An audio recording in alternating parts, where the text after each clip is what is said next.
नमस्कार, आदाब, सत श्री अकाल। आप सबका मास्टर क्लास में बहुत बहुत स्वागत है।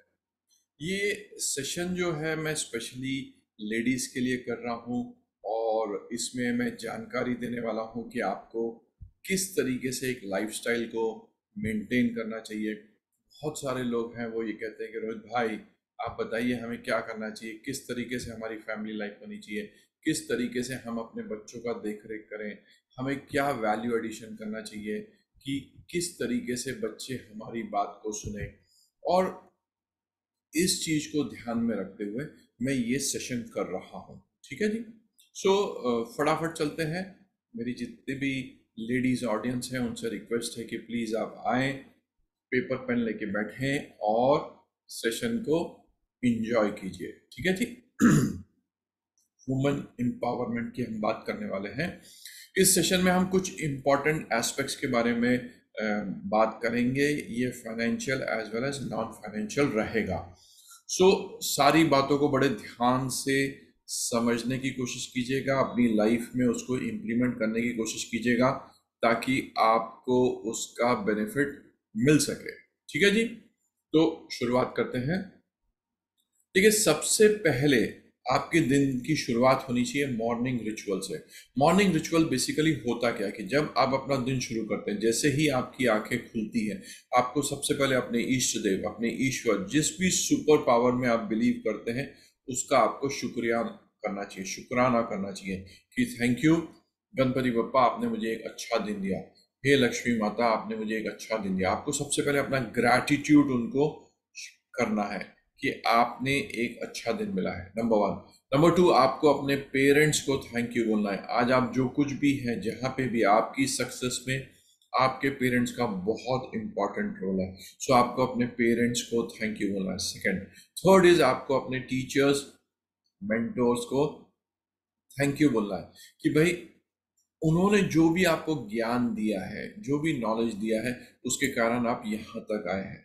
फोर्थ इंपॉर्टेंट चीज, आपको पॉजिटिव एफर्मेशन अपने साथ बोलना है। Today is my day, I am healthy. आपको जो भी डायमेंशन में प्रोग्रेस चाहिए, आपको वो डायमेंशन में एफर्मेशन बोलने की जरूरत है। एंड जो भी आप बोल रहे हैं पूरे बिलीफ सिस्टम के साथ बोलिए कि हाँ मैं हेल्दी हूँ, मुझे एक्सरसाइज करनी है। ये बहुत इंपॉर्टेंट है। आप इसके साथ अपना एक रूटीन भी बना सकते हैं। उसके बाद आपकी जिम्मेदारी आती है, दूसरा स्टेप आता है, आप अपने बच्चों को उठाते हैं। अक्सर देखा गया है कि जो बच्चों को उठाने की जिम्मेदारी लेडीज की होती है और वो एक बार बच्चों को आवाज देते हैं उठ जाओ, लेट हो रहा है, बस का आने का टाइम हो गया है। हो सकता है बच्चे ने रात का होमवर्क कंप्लीट नहीं किया तो सुबह उठ के आप उसका होमवर्क करना चाहेंगे, असाइनमेंट करना चाहेंगे या उसका प्रोजेक्ट करना चाहेंगे।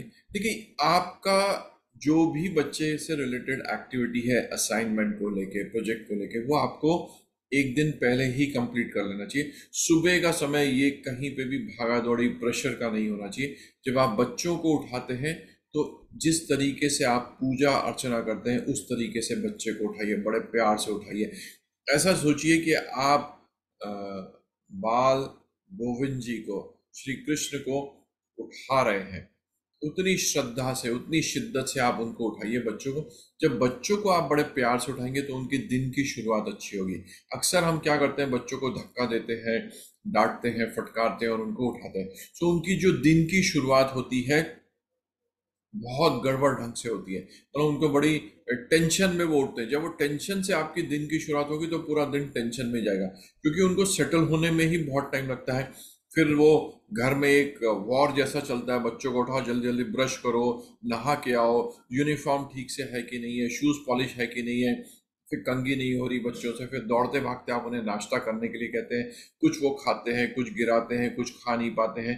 फिर सुबह एक घर में माहौल बिगड़ जाता है और फिर दौड़ते भागते वो स्कूल जाते हैं। ये जो अक्सर ऐसा ही घरों में होता है। आपको ये परिवर्तन करने की आवश्यकता है। आपको बच्चों को बिल्कुल एक पूजा की तरह, एक प्रेयर की तरह उठाना है, बड़े प्रेम से उठाना है, हंसते खेलते उनको उठना चाहिए। और मैं मानता हूँ बच्चे देर रात को सोते हैं तो आपको एक डिसिप्लिन लाना है। उनको रात को आपको सही समय पे सुलाना है, स्क्रीन टाइम कम करना है ताकि एक रूटीन बन सके। उनका रूटीन बनाने से पहले आपको अपने रूटीन को बनाने की आवश्यकता है। ठीक है जी। तीसरा, जब आप खाना बनाते हैं तो उस खाने को प्रसाद की तरह बनाइए। क्या होता है, अक्सर ये कॉम्प्लेक्स जीवन में, इस कॉम्पिटिटिव वर्ल्ड में हमने देखा, या तो लेडीज खाना बनाना बंद कर देती क्योंकि उनके पास समय नहीं होता है, मेड सर्वेंट होती है, डोमेस्टिक हेल्प होती है, महाराज होते हैं, कुक होते हैं, वो खाना बनाते हैं। अगर आपका ऐसा लाइफस्टाइल है तो भी कोई बात नहीं, आपको क्या करना है, आपको हफ्ते में एक दिन खाना बनाना है। जो भी दिन आपको ठीक लगे, वीकेंड्स पे आप बना सकते हैं, एक मील आपको बनाना है।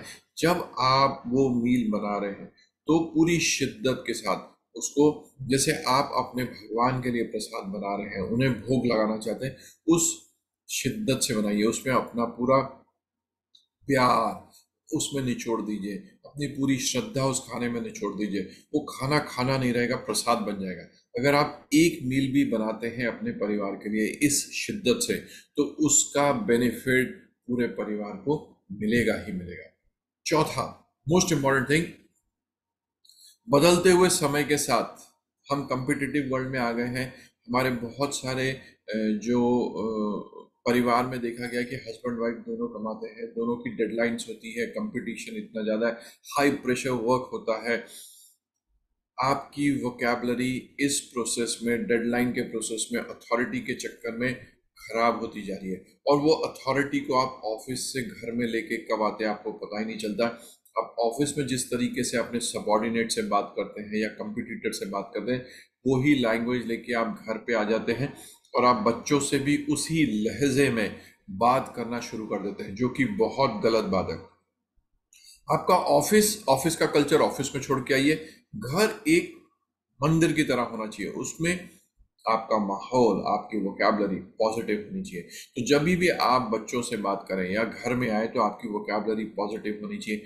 आपने हमेशा शब्दों को बोलने से पहले उनका चयन करना चाहिए। जब आप ये प्रोसेस शुरू करेंगे तो आप अपने सबकॉन्शियस माइंड को क्या करेंगे, ट्रांसफॉर्म करेंगे कि वो आपको अच्छी वोकैबलरी शेयर करे।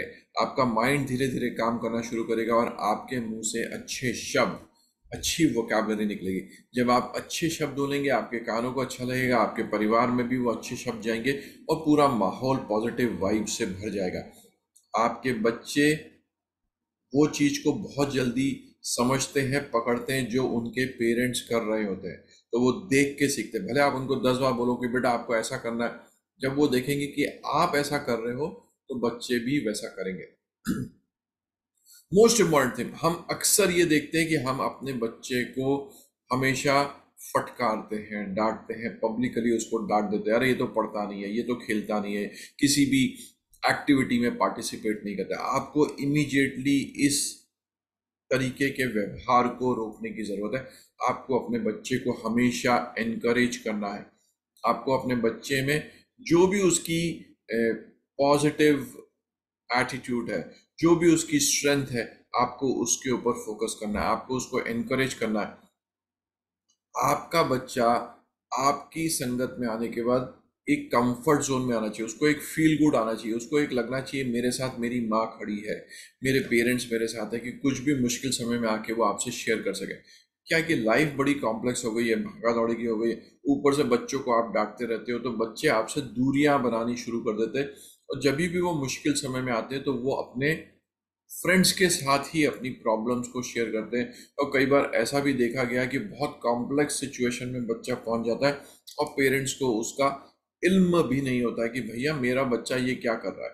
तो आपको अपने बच्चे के साथ बहुत प्यार से व्यवहार करना है, उसको अप्रिशिएट करना है, पब्लिकली अप्रिशिएट करना है। अगर आपका कोई परिवार का सदस्य, कोई रिलेटिव आपके बच्चे को क्रिटिसाइज करता है तो आपको वहीं पे उसको रोकने टोकने की जरूरत है कि नहीं, आप मेरे बच्चों के अवगुण गिना रहे हैं, आप उसके गुणों की प्रशंसा करना शुरू कर दीजिए। जब आप इस तरीके का एटीट्यूड रखेंगे तो आपके परिवार वालों का भी नजरिया बदलेगा और आपके बच्चे का भी नजरिया बदल जाएगा। ये पॉइंट बहुत इंपॉर्टेंट है कि आपको अपने परिवार को रिस्पेक्ट करने की जरूरत है। हमेशा देखा गया कि सास बहू के कॉम्प्लेक्स रिलेशन हो जाते हैं, उसमें दिक्कतें आती है। देखिए, आप जब ब्याह करके इस परिवार में आए हैं तो आप इस सदस्य परिवार के सदस्य बन गए। तो आपके अपने सासू माँ को, ससुर जी को अपने पेरेंट्स की तरह ट्रीट कीजिए। आप बोलोगे वो तो मुझे ट्रीट करते नहीं, बहू समझते हैं, फर्क करते हैं बहू और बेटी में। किसी को तो शुरुआत करनी पड़ेगी। आप शुरुआत कर दीजिए, अपने आप मौसम बदल जाएगा, परिवार में रिश्ते जो है वो मीठे हो जाएंगे। ठीक है जी। जो नाइट रिचुअल है ये बहुत इंपॉर्टेंट है। जब आप अपने दिन की समाप्ति करते हैं तो आपको सोने से पहले वापस से हाथ जोड़ के अपने ईश्वर को शुक्राना बोलना है, थैंक यू बोलना है कि हे ईश्वर, आपने मुझे एक बहुत अच्छा दिन दिया, आज का दिन बहुत अच्छा था। आपको इसके साथ दो इम्पॉर्टेंट एक्सरसाइज करनी है। आपको ये करना है कि आज के दिन में आपने कौन सी तीन अच्छी चीजें की है। किसी की हेल्प की है, किसी को गाइड किया है, कुछ भी हो सकता है, छोटा बड़ा कुछ भी हो सकता है। तीन क्या अच्छी चीजें आपने की है, आपने क्या नया सीखा है। दूसरा इंपॉर्टेंट चीज, कई बार होता है कि हम दिन में कुछ नहीं सीखते। जब आप ऐसी जिज्ञासा लेंगे, जब आप ऐसा शुरू करेंगे कि आज मैंने दिन में क्या सीखा है, तो आप अपने सबकॉन्शियस माइंड को ट्रेन कर रहे हैं कि भाई मुझे रोज कुछ ना कुछ सीखने की आवश्यकता है। आपका सेल्फ डेवलपमेंट होगा। तीसरा सबसे इम्पोर्टेंट चीज, आपको इस बात का भी इल्म होना चाहिए, ध्यान होना चाहिए कि आज मैंने कौन सी चीज गलत की है, कौन सी बात मैंने गलत कह दी है, या मैंने कोई काम गलत कर दिया है, इंटेंशनली या अनइंटेंशनली मुझसे गलती हो गई। अगर मैंने गलती की है तो मुझे उसके लिए माफी मांग लेना चाहिए। जब आप ये थॉट्स लेके यूनिवर्स में छोड़ेंगे तो यूनिवर्स भी आपको बहुत पॉजिटिविटी के साथ क्या करेगा, इसका बेनिफिट देना शुरू कर देगा। आपको ये सारी चीज़ों को जब आप ध्यान में रखेंगे, ये जो मैंने 7 पॉइंट्स आपके साथ शेयर किए हैं, जैसे ही आप इसको लाइफ में इम्प्लीमेंट करेंगे, मैं मानता हूँ कि इसको इम्प्लीमेंट करने में आपको समय लगेगा, धीरे धीरे ही प्रैक्टिस करके ये सारी चीज़ें आएंगी। जब आप एक फ्लो में आ जाएंगे तो ये जो 7 पॉइंट मैंने आपसे शेयर किए हैं, इसकी मिठास आपको अपने परिवार में मिलेगी, अपने बच्चों में देखने को मिलेगी, उनकी प्रोग्रेस में आपको फर्क मिलेगा, उनकी वोकैबलरी में आपको फर्क मिलेगा, आपके जो उनके साथ बॉन्डिंग है वो थोड़ी सी अच्छी होगी।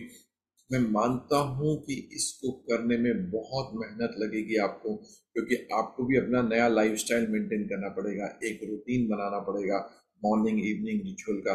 बच्चों से मीठा बोलना।